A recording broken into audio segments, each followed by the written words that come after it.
Hi, my name is Sakina, and I'm here to talk to you today about the ineffectiveness and cost ineffectiveness of the juvenile detention system. I'm going to start off with a quote from Maria Robinson. No one can go back and make a new start, but anyone can start now to make a new ending. Many of us can remember times when we probably were so much in trouble and did things that we weren't supposed to do, and some of us have even done things illegal, which would be me. I was a at-risk youth. I used to get in trouble. I've been in the juvenile system, and when I did get released, each time I was released, I would always think about what I would do is get out, do the same thing, and think about what I had to do next, what bad thing I can do next. And I think partially the reason why I did do that is because while I was in there wasn't anything to focus on the reason why I was doing what I was doing, such as counseling and things like that, and giving me new ways to redirect my energy. Like I said, I gave my family heck, and but I'm here today talking to you about how we can help you. One problem that we can say that happens with the detention system, the juvenile detention system, is that it costs a lot of money. People do not realize that it actually costs about $241 per day per person. And there's actually about 93,000 youth that are locked up, or incarcerated every year. And so that is taking up a lot of taxpayers' dollars. Yeah, it's quite a bit. And also, another thing about the cost of it is that there are oftentimes crowding within the juvenile system, which can sometimes lead to costly lawsuits from those youth that are in there, and they'll make a lawsuit, which we do spend quite a bit of money on that each year.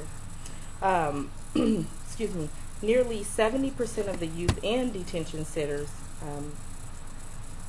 are operating above their capacity. So for this, what I was thinking, or what I propose, is that we reevaluate the reason or how we, or what children we send to detention centers. This is a chart that shows you juvenile who have committed violent crimes, which they probably do need to be in detention centers, as well as providing them counseling and help. But this large group right here, the 28% of offenses that are technical violations, such as probation and little things like that, and then property and public order offenses, as is 41%, which totals about 68%. If we were to take the combination of the 28 and 48% and redirect them into rehabilitation, such as counseling and community service programs such as probation and so forth, as you can see, that would cut down some of the $240 a day cost, and it's much cheaper to do alternative programs for youth, and also it's more effective because they have better ways to deal with the issues, because it's much bigger than just locking them away for a certain amount of time. Over 70% of, or 65,000 of those 93,000 youth, like I said, do cost about $241 a day. And what I'm proposing is that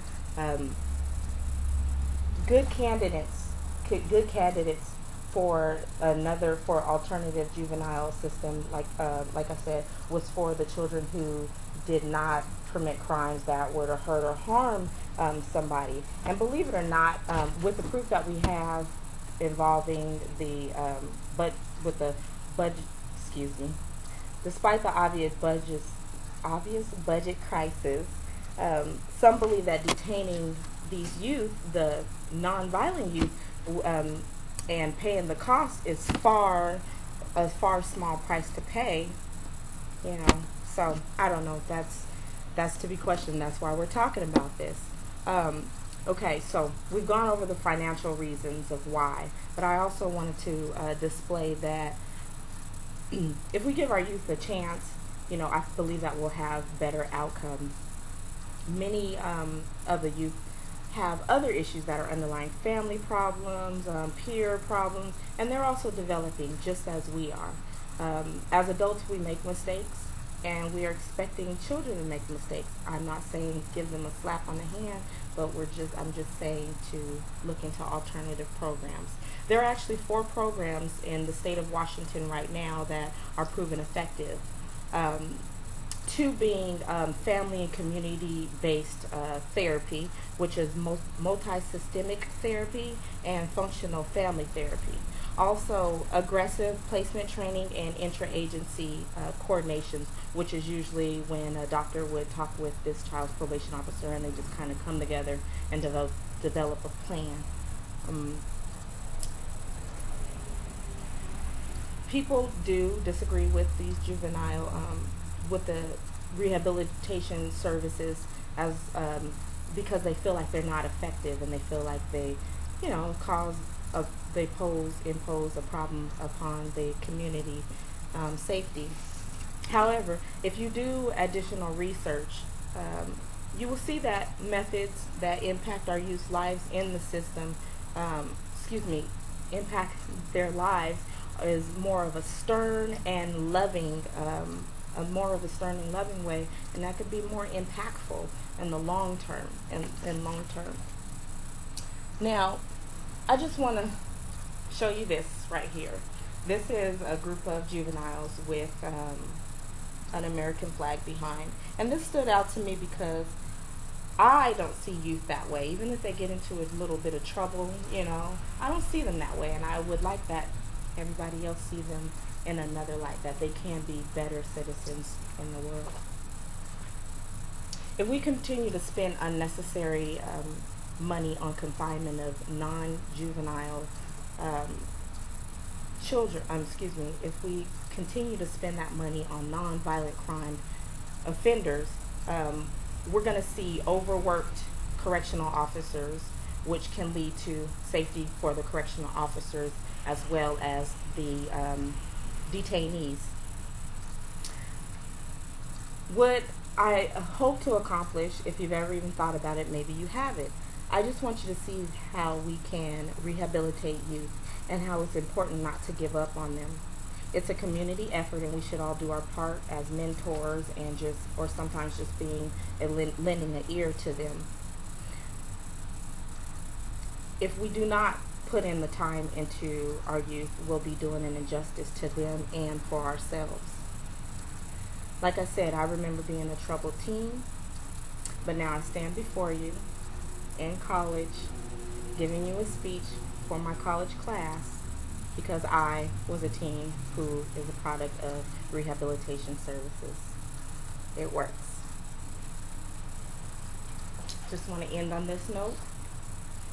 Allow youth to rewrite the pages in their own book. Thank you.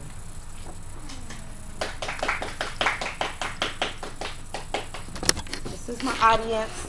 Okay, I probably went over the time just a little bit. I only could get 3. Sorry, 2 clunked out on me. So hopefully I get a good grade. Thanks.